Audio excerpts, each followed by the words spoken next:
확정된 내 마음이라는 제목으로 말씀 증거하도록 하겠습니다. 우리가 살아가면서 우리가 하나님께 기도드리는 대로 제깍제깍 응답이 잘 이루어질 때도 있습니다. 그런데 어떤 때는 우리가 정말 간절하게 엎드려 기도했음에도 불구하고 우리의 바라는 대로 응답이 안 되고 좀 늦춰질 때도 있습니다. 저는 신앙에서 가장 중요한 때가 어느 때냐? 응답이 된 때도 물론 중요하겠지만 보다 더 중요한 것은 응답이 안 됐을 때 어떤 믿음의 자세를 보이느냐가 더욱 중요하다고 생각이 됩니다. 우리 하나님께서 우리의 기도를 응답을 약간 늦추셨을 때 정말 우리의 믿음을 하나님께 보여드릴 수 있는 성도와 교회 되기를 주의 이름으로 축원합니다. 제가 예전에 참 좋아했던 시인이 있는데 안도연이라는 분입니다. 그분이 그 봄이라는 시를 썼는데요. 핵심 내용은 그겁니다. 제비때가 날아온다고 봄이라고 함부로 얘기할 수는 없다는 거예요. 때가 되면 봄은 저절로 온다고 말하는 사람들 있다는 겁니다. 그런데 봄은 그렇게 오지 않는다는 겁니다. 그러면서 그 사람이 얘기하는 게 뭐냐면 농부들이 흙에 나가서 들에 나가서 자기 손을 뻗어가지고 그리고 흙 묻은 손으로 흙을 움켜쥐고 있는 걸 보라는 겁니다. 끝끝내 놓치지 않고 움켜진 일하는 손들이 끌어당기는 봄을 보아라. 봄은 어떻게 오는 거냐? 세월이 바뀌어서 시간이 돼서 봄이 오는 게 아니라 우리들의 손을 뻗어서 그 봄을 자기 인생 가운데로, 자기 교회 가운데로, 자기 삶의 터전 가운데로 끌어당기는 것이 진짜 인생의 봄이고 교회의 봄입니다. 난 우리 교회에 봄이 속히 오게 되기를 원합니다. 우리 교회에 봄이 오려면 어떻게 해야 되느냐? 뭐 하나님이 다 해주시겠지 하고 두 손 놓고 가만히 있는다고 봄이 오는 게 아닙니다. 하나님께서 우리에게 사명 주셨으니까 목사도 나가서 장로님들, 권사님들, 집사님들, 성도들 나가서 우리들의 사명의 손을 하나님 앞에 딱 뻗어가지고 진짜 우리 교회를 살려주십시오. 기도도 하고 그리고 사람도 만나고 그리고 여러 가지를 해가지고 봄을 우리 가운데 끌어당겨야 돼요. 저절로 인생의 봄을 맞이하는 사람을 전 본 일이 없습니다. 어떤 사람은요 옆에서 보면 야, 저 사람 요새 어떻게 견딜까? 저 사람 요즘 얼마나 힘들까? 진짜 인생의 겨울이 닥친 가정들, 인생들이 있습니다. 그런데 우리의 예상을 훨씬 뛰어넘어서 그 인생의 겨울을 늠름하게 봄처럼 보내는 사람들이 있습니다. 그런 사람은 어떻게 가능하냐? 그건 믿음으로 자기 인생 가운데 그것을 끌어당기는 겁니다. 우리의 인생의 봄을 그렇게 만들어야 돼요. 근데 어떤 분을 또 보면요. 진짜 잘 나가요. 여름 같아요. 과일이 주렁주렁 맺혔어요. 가을 같아요. 그 곡식이 누렇게 익었어요. 그런데도 맨날 불평하고 원망하고 싸우고 마치 그 뜨거운 여름을 겨울처럼 보내는 분들 계세요. 그 풍성한 인생의 가을을요, 정말 척박한 토양에서 아무것도 얻지 못하는 것처럼 보내는 사람도 참 많이 있다고 하는 겁니다. 여러분, 인생의 봄이나 교회의 봄이나 진짜 경제의 봄이나 그거 다 어떻게 하냐? 우리가 주님께서 주시는 사명을 가지고 손 내밀어서 움켜쥐고 당겨야 됩니다. 난 지금이야말로 믿음으로 살 때고 지금이야말로 기도해야 할 때고 지금이야말로 성도들이 힘을 합할 때인 줄로 믿습니다. 제일 좋은 때가 언제냐? 지금이다. 어떤 분이 그랬어요. 최고의 금이 뭐냐? 자기 인생 가운데 금덩이가 넘치는 인생이 살려면 최고의 금이 뭐냐? 24K가 최고의 금이냐? 아니다. 이게 지금이라는 겁니다. 지금 기도하고, 지금 일하고, 지금 선교하고, 지금 하나님 뜻대로 사는 게 내 인생의 금덩이를 불리는 시간인 줄로 믿습니다. 그래서 우린 뭘 어떻게 해야 되냐? 지금 믿음으로 사는 게 중요합니다. 지금 하나님께 찬양하는 게 중요한 줄로 믿습니다. 사도 바울이 뭐라고 고백했어요? 보라, 지금은 은혜 받을 만한 때요. 보라, 지금은 구원의 날이로다요. 나중에 잘 믿겠다고 하는 사람들 믿을 수 없습니다. 여러분 애들 키워봐서 다 알지만요. 엄마 요거 해주면 내가 엄마 말 잘 듣고 공부도 열심히 하고, 이런 애들요 그거 해준다고 변화되는 거 아무것도 없습니다. 예? 맨날 돈만 들어가고 마음에 상처만 생기는 거지요.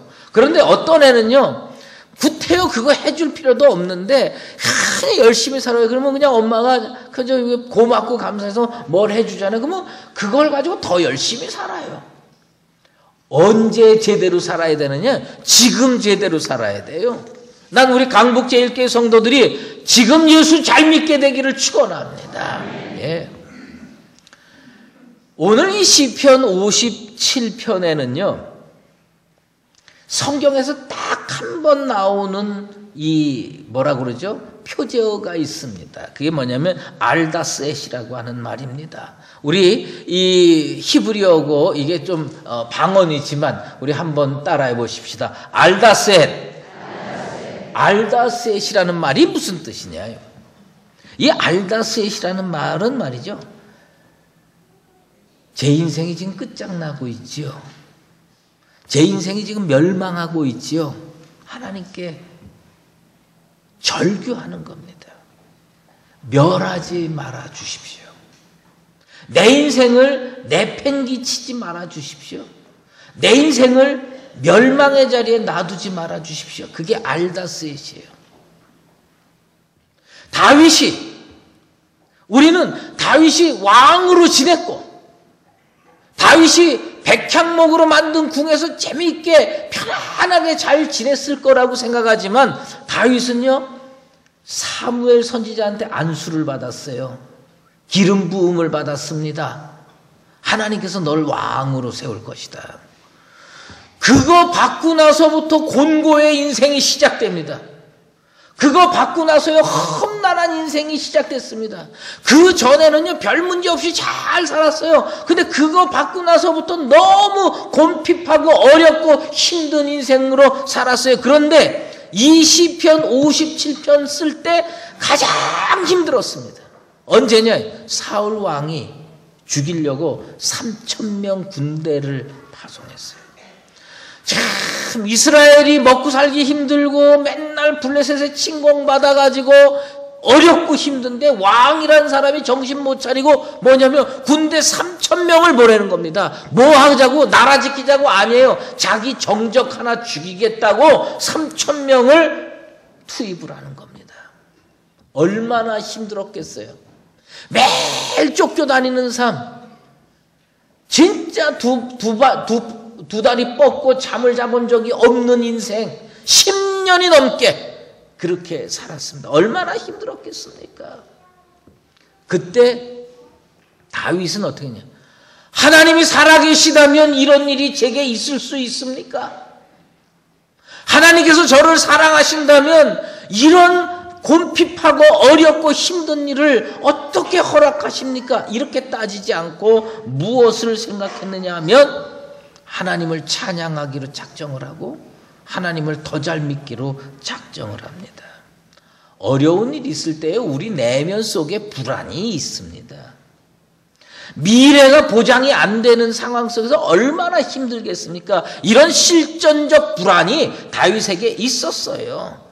다윗은 그것을 뭐라고 고백하느냐면요, 자기는 마치 사자들 가운데 사는 것 같아요. 여러분, 사자가 옆에 있는데 두 다리 뻗고 잠이 옵니까? 밥인들 한 숟가락 목구멍으로 넘어갑니까? 사자 옆에서 지내본 적 있습니까? 이 사자가 옆에 있다는 겁니다. 사자가.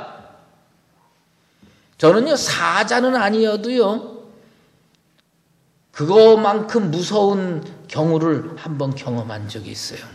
제가 초등학교 5학년 때로 기억이 되는데, 제가 어디 살았냐면 세검정에 살았어요. 세검정에 과수원이 있었어요. 지금은 뭐 그 과수원 없어졌겠죠. 근데 과수원이 있었어요. 거기 능금도 있었고요, 복숭아도 있었어요. 근데 여름에는 여름대로 좋고, 가을엔 가을대로 좋고, 겨울엔 겨울대로 좋아요. 근데 이제 늦가을이었어요. 제가 학교는 그 용산구 후암동에 있는 학교를 다녔는데 제 친구 한 명을 데리고 왔어요. 우리 집에 가서 놀자. 여기 가을에 산밤도 많고 뭐 다 많으니까 우리 집에 가서 놀자 해서 데리고 왔어요. 근데 저는 이렇게 따지고 보면은 뭐 이렇게 용기가 별로 없는 그런 친구였고, 그 친구는 아주 그냥 배포가 있고 담대한 친구였어요. 이 친구가 이제 산밤을 제가 이렇게 따갖고 와가지고 이렇게 해서 딱 했더니 이걸 구워 먹자는 겁니다. 근데 그 옆에 과수원에 뭐가 있었냐면 그 가지치기를 해가지고 겨우내 불 떼려고 장작을 해놓은 게 쫙 있더라고요. 이 친구가 툭 가서 한 덩어리를 가져왔어요. 뭐 주인 허락 같은 거 받았겠어요? 그냥 가져왔지. 가져와가지고 그 다음에 그 축대가 많은데 거기다 이렇게 구덩이를 딱 파고요. 거기다가 여기서 불을 떼면서 거기다가 고구마도 좀 몇 개 구워 먹고요. 밤도 구워 먹는데 너무 재밌는 거예요. 근데 어쩌면 장작이 그렇게 금방 다 탑니까? 그래서 제가 말렸어요. 야야야야 했더니 얘는 괜찮아. 그러더니 가서 2단을 더 가져왔어. 2단을 더 가져와서 야, 세상에 제일 재밌는 놀이가 불놀이더만. 그냥 얼마나 재밌는지 그냥 아주 시간 가는 줄 모르고 그냥 잘 불 떼고 놀았어요. 그런데 문제는 뭐냐면 걔는 아무 책임도 안 지고 집으로 갔고, 그 다음부터 모든 책임은 제가 책임져야 되는 거더라고요. 난 그때 그 사실을 몰랐어요. 어느 날 말이에요, 학교 갔다가 오는데요, 가방 들고 이렇게 오는데 얼마나 학교 갔다 오면서 피곤하고 힘드니까 터덜터덜 가는데 저 밑에서 그 과수원 지기하는 어떤 청년이 말이에요, 세파트 개를 끌고 쫙 오더니 저놈 잡아라 그러는 거예요. 가만히 보니까 나밖에 없어요. 그럼 어떻게 도망가야지. 도망가니까요 그 세파트를 풀더라고. 근데 제가 참 일관성 있고 지조 있는 인생입니다. 제가 초등학교 다니면서 나중 뭐 대학 갈 때까지 뭐 다 마찬가지지만 저는 달리기를 통해서 그 누구도 상처 준 일이 없는 인생이에요. 1명 뛰면 1등이에요. 2명 뛰면 반드시 2등합니다. 60명 뛰면 난 60등이에요. 난 초지일관 누구를 이겨본 적이 없어요. 그냥 다 양보를 했어요. 그러니 얼마나 달리기가 느립니까? 근데 이게 세파트가 뒤에서 쫓아오니까 이게 사람이 달라지더라고요. 그리고 축대가 있잖아요. 이게 축대가. 근데 난 겁이 많아가지고 그 축대를 한 번도 위에서 밑으로 띄워본 적이 없어요.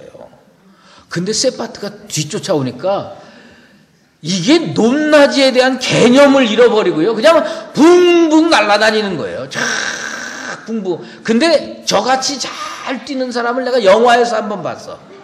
그게 뭐냐, 옛날에 7인의 신부라는 영화가 있어요. 근데 그 깊은 산 중에 젊은이들이요 붕붕 뛰는데, 그래 내가 옛날에 저렇게 한번 뛴 적이 있어요. 진짜 붕붕붕붕 뛰는데요, 놀라운 건 세파트가 나를 포기했다는 겁니다. 제가 그런 인생이에요. 여러분, 사자 옆에서가 아니라 세파트라는 개 옆에서도요 진짜 목숨 걸고 도망가는 게 인생이더라고요. 그렇다고요 생각을 해보면 다윗은 얼마나 힘들었길래 사자 곁에서 사는 것 같다고 고백을 했을까요? 그만큼 힘들었습니다. 10년 동안 단 한 군데서 머물러 살아본 적이 없습니다. 계속 위치를 바꿨습니다. 아둘람 동굴에서 도망가서 엥게디 동굴로 가가지고 더 해서 황무지에서 살고 심지어 블레셋에 가서 미친 척하기도 하고 그렇게 살았습니다. 왜 그렇게 살았느냐? 알다스에서의 인생이에요. 멸망할지 모른대요. 죽을지 모른대요. 그런 인생이었습니다. 그런데 그때 그렇게 절박한 인생에서 나온 고백이 7절 말씀입니다. 하나님이여 내 마음이 확정되었고 내 마음이 확정되었사오니 내가 노래하고 내가 찬송하리이다. 3,000명을 풀어서 자기가 살고 있고 자기가 기거하고 있는 동굴에 사람들이 찾아오는 겁니다. 목숨이 경각에 달렸어요. 그러면 저 같으면 어떻게 하냐? 하나님이 이럴 수 있습니까? 그리고 따졌을 텐데 이 사람이 그 결정적인 순간에, 그 위험한 순간에, 그 목숨이 경각에 달린 순간에 무엇을 결심하냐면 나는 이렇게 힘들어도 하나님 더 잘 믿기로 작정했다는 겁니다. 내 마음이 확정됐다는 겁니다. 나는 하나님께 찬송을 올리겠다는 겁니다. 나 우리 강북제일교회 성도들이 인생을 어렵게 사는 분들이 얼마나 많은지 모릅니다. 신방을 가보면 정말 가슴 아픈 분들 계세요. 그런데 그렇게 힘들고 어려우니 나는 대충 살겠다, 세상으로 나가서 살겠다, 그렇게 되지 말고 지금이 진짜 중요한 때니까 하나님 앞에서 무엇을 결심해야 되느냐? 나는 오늘부터 내 마음을 확정했습니다. 내 마음을 진짜 결정했습니다. 하나님 잘 믿기로 결정했습니다. 기도하기로 결정했습니다. 하나님 나를 도와주시옵소서. 이렇게 결단하게 되길 바랍니다. 어떤 부부가 말이에요, 이혼하려고 법정을 찾아갔습니다. 판사가 이혼하지 말고 화합하라고 권면을 하는 겁니다. 근데 하도 싸움박질하니까 판사가 물어보는 겁니다. 도대체 이렇게 이혼까지 이르게 됐는데 처음에 발단이 뭐냐? 그랬더니 저희 부부가 어느 날 싸웠다는 겁니다. 뭐요? 도대체 무슨 문제로 그렇게 싸웠습니까? 아내가 먼저 얘기를 하는 거예요. 제가 어느 날 낮에 집에서 이렇게 쉬고 있는 남편을 위해서 감자를 삶았습니다. 감자를 삶아가지고 이렇게 이 그릇에다 담아가지고 맛있게 드시라고 설탕 한 종지하고 감자를 이렇게 턱 하고 여보 이거 감자 삶았으니까 잘 먹어 그러고 딱 갖다 놨다는 겁니다. 그랬더니 이 남편이 감자 그릇을 휙 뒤집어 엎으면서 도대체 감자를 설탕에 찍어 먹는 그런 인생이 어디냐? 소금 가져와라 그러는. 그러니까 아니 부인이 아니 감자를 설탕에 찍어 먹어야 맛있지 소금에 찍어 먹는 사람이 어딨냐? 이제 아내도 지지 않고 얘기를 했어요. 그랬더니 이 남편이 내가 처음 결혼해가지고 처갓집 갔을 때부터 니네 집 콩가루 집안인 거 그때부터 내가 알아봤다 이거예요. 예? 아니 얼마나 콩가루 집안이면 감자를 설탕에 찍어 먹느냐? 감자는 점잖게 소금에 찍어 먹어야 맞는다 이거예요. 이거 가지고 싸우기 시작해가지고 이혼 법정까지 갔어요. 근데 이게 어떻게 됐냐? 결론을 내리려고 그러는데 이 부인하고 이 남편이요 궁금한 거예요. 뭐가 궁금하냐? 판사는 설탕에 찍어 먹을까? 소금에 찍어 먹을까? 판사님 도대체 감자를 설탕에 찍어 먹습니까? 소금에 찍어 먹습니까? 이게 판사가 얼마나 곤란하겠어요. 대답을 못하고 땀을 뻘뻘 흘리면서 쩔쩔매면서 대답을 못하니까 그래도 참고하게 좀 답변 좀 해주십시오. 그 판사가 뭐라고 답변했는지 아십니까? 우리 집은 대대로 김치에 싸 먹습니다. 그러니까 참 한심하잖아요. 아니 감자를 설탕에 찍어 먹든 소금에 찍어 먹든 김치에 싸서 먹든 뭐가 그렇게 중요합니까? 여러분 사실요 우리가 힘들어하는 문제들이 말이에요. 어쩌면 이런 문제일 수도 있어요. 이런 문제일 수도 있어요. 진짜 절박해 보이는데 이때 하나님은 어떤 생각을 가지고 계실까? 이걸 한 번쯤 고민해야 됩니다. 우리 교회가 참 어려운 문제들이 있어요. 제가 그거 부인하는 거 아닙니다. 근데 하나님께서 작정하시고 도와주시기로 하면 우리 문제는 술술술술 풀리게 될 줄로 믿습니다. 어쩌면 우리는요 감자를 설탕에 찍어 먹는 거는 허드렛 일이고 교회를 살리는 거는 무지하게 중요한 일이고 중차대한 일이라고 생각할지 모르지만 어쩌면 우리 하나님께는 감자 삶아 먹는 것만큼 우리 교회 살리는 게 더 쉬운 일일 수도 있습니다. 그러니까 우리가 이렇게 어려운 문제에 직면했을 때 우리의 신앙 자세가 중요한 겁니다. 다윗은 뭘로 결정한 줄 아십니까? 어려워요. 힘들어요. 3,000명이 쫓아옵니다. 목숨이 경각에 달렸습니다. 그래서 그때 결정한 게 있습니다. 뭐예요? 내 마음을 확정했답니다. 그 결정이 뭡니까? 내가 새벽을 깨우리로다. 무슨 얘기인 줄 아십니까?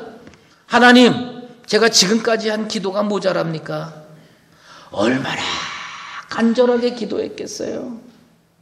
얼마나 간절하게 예배드렸겠어요? 3,000명이 쫓아오는데 도움굴에서 예배드리고 진짜 황무지에서 무릎 꿇고 기도하면서 얼마나 간절하게 했겠습니까? 그런데 자기가 생각한 대로 결론이 나지 않았어요. 자기가 생각한 대로 인생 문제가 술술 풀리지 않았어요. 이렇게 힘듭니까 하나님? 그러면 나는 결심했습니다. 더 열심히 기도하기로, 더 열심히 찬양하기로, 더 열심히 예배드리기로, 더 열심히 헌신하기로. 나는 이 다윗의 신앙 자세를 오늘날 강북제일교회 성도들이 꼭 본받게 되기를 바랍니다. 어려운 일이 있으니까 나는 이제 기도하던 거 그만할래.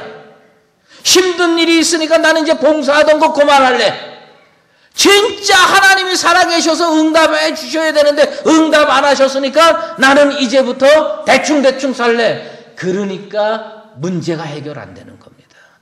하나님의 마지막 테스트일지 어떻게 합니까?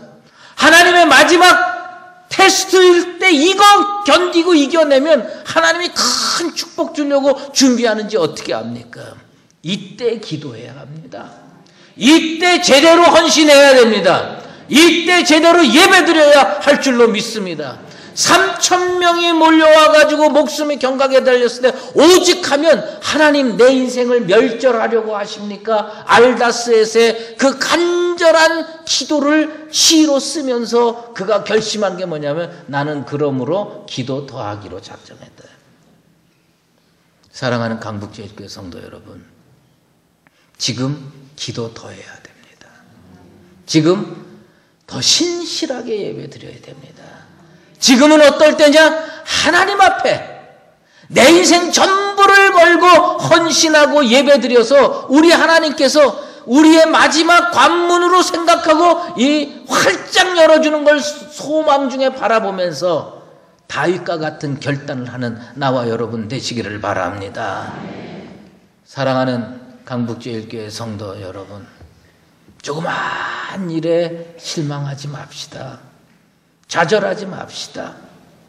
하나님 앞에 우리 보러 기도를 더 하라고 하시는구나. 더 신실하게 예배를 드리라고 하시는구나. 우리 하나님 앞에 다윗처럼 내가 새벽을 깨우리로다. 다시 한번 결심하고 기도로 나아가고 헌신으로 나가서 우리 하나님 앞에 큰 영광 올려드리고 우리 교회는 교회의 봄을 맞이할 수 있는 아름다운 교회와 성도 되시기를 주의 이름으로 축원합니다. 이제는 우리 주 예수 그리스도의 은혜와 하나님 아버지의 극진하신 사랑하심과 성령의 인도하시고 교통하심이 다윗의 신앙을 본받아 아무리 힘들고 어려운 일이 있어도 더욱 기도하고 더욱 헌신하며 하나님께 영광 올려드려서 하나님께서 마침내 큰 응답으로 축복하실 것을 확실히 믿으며 전진하기로 작정하는 사랑하는 강북제일교회 모든 성도들 머리머리 위에와 주의 몸된 교회 위에 이제로 영원히 함께 계시옵기를 간절히 축원하옵나이다.